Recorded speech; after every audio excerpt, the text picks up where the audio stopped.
In this video we're going to cover the war cardinal law, what that position is like within the church, examine how entrenched in the real world the church has smartly filled its coffers, examine the idea of hell, automaton soldiers, look at the real world law of the demon Eligos, and examine the interesting concept of the bank of mammon.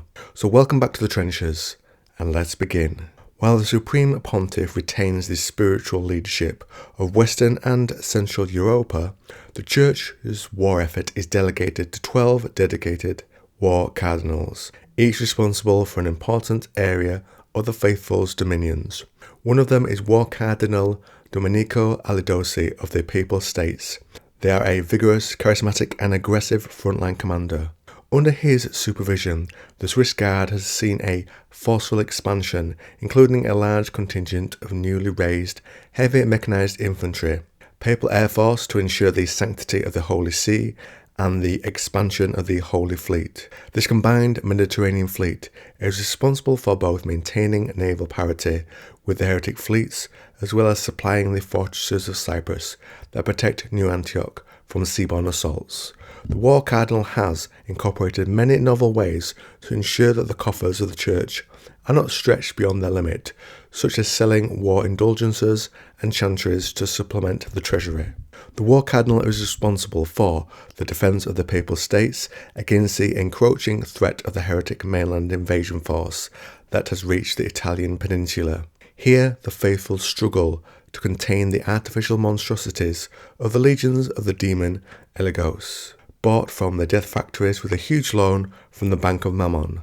As the automaton soldiers and war machines of hell need little to no supplies, they represent an extremely difficult enemy to dislodge from the area they have taken. He dreams of retaking Venice, the ancestral home of his family, but with the vast efforts required in maintaining New Antioch, he has found it difficult to muster enough forces for a campaign against Great Duke Eligos and his mechanical horrors. So to dive a little deeper, now we'll go over some of the terms the text said that the War Cardinal has expanded the defences to ensure the sanctity of the Holy See. This is according to the Britannica, the government of the Roman Catholic Church, which is led by the Pope as the Bishop of Rome. The word see comes from the Latin sedis, is how I'm going to say it, meaning seat, which refers to the chair occupied by a bishop and the area over which he has responsibility. As the preeminent jurisdiction of the Roman Catholic Church, the Holy See forms the Church's central government and makes decisions on issues of faith and morality for Catholics throughout the world. As a key place in history, in either world, there are a number of war fortresses in Cyprus. The demon Elgos was named in the book of the Lesser Key of Solomon, as are many of the demons featured in the Trench Crusade. His appearance according to that of a knight carrying a lance and flag, and according to Occult Alive, he discovers hidden things and knows things to come, especially about wars and how the soldiers will or shall meet. Astrologically, this spirit signifies religious conflicts and conflicts in general. The religious conflicts part especially is very relevant here. He causes the love of laws and great persons. It's said, to fill their coffers in the war effort, they sold war indulgences and chantries. These were a real thing and are defined in historyextra.com as an indulgence, a remission of the punishment of sin. Absolution alone, granted by a priest, is not enough to wipe the slate clean. A person is temporarily punished for the sins accumulated in their life. So an indulgence is a way to reduce that. In essence, it is getting time off for good behaviour. During medieval times, however, they were abused and corrupted into a money-making enterprise. Throughout the 11th and 12th centuries, the Christian belief in purgatory, the place in between heaven and hell, where souls are purified through punishment, grew and intensified. Believers wanted to avoid ending up there at any cost. And you can imagine that belief only grows when you know the gates of hell are actually open. If you have the money, I'd imagine you could both indulge yourself more to escape the fear of what you might face, and also pay a crazy fee to get your sin reduced. The chantries in medieval times were an endowment of land or money given to the use of a priest, a way to support them by saying masses for the prayers of the chantry and others, so you can see how those two concepts will be tied together.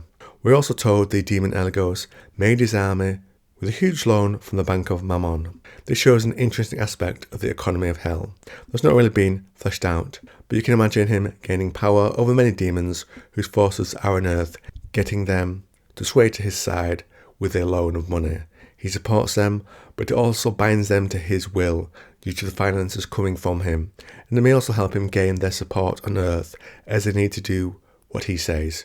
Also for Mammon, I can't imagine he gives them great terms. It would be more of a debt trap idea, so they are bound to him permanently, so his power can continue to grow. I'm not sure what a demon would do if they can't repay what they have received, as Mammon's funds will be in those bad terms as I said, but I can't imagine it ends well for them. Mammon being one of the most powerful in the court of the seven-headed serpent. We're also told here the faithful struggle to contain the artificial monstrosities of the legions of the demon Eligos, and that the automaton soldiers and war machines of hell need little to no supplies.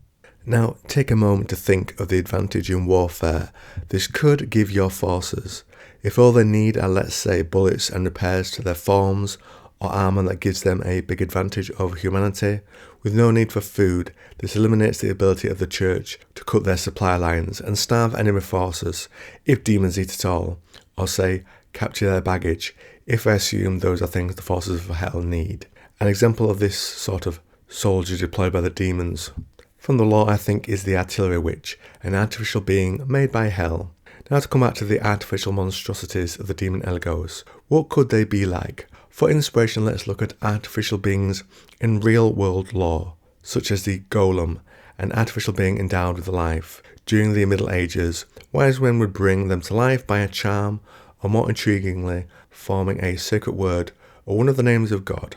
The letters written on paper were placed in the golem's mouth or affixed to its head. The letters' removal deanimated the golem.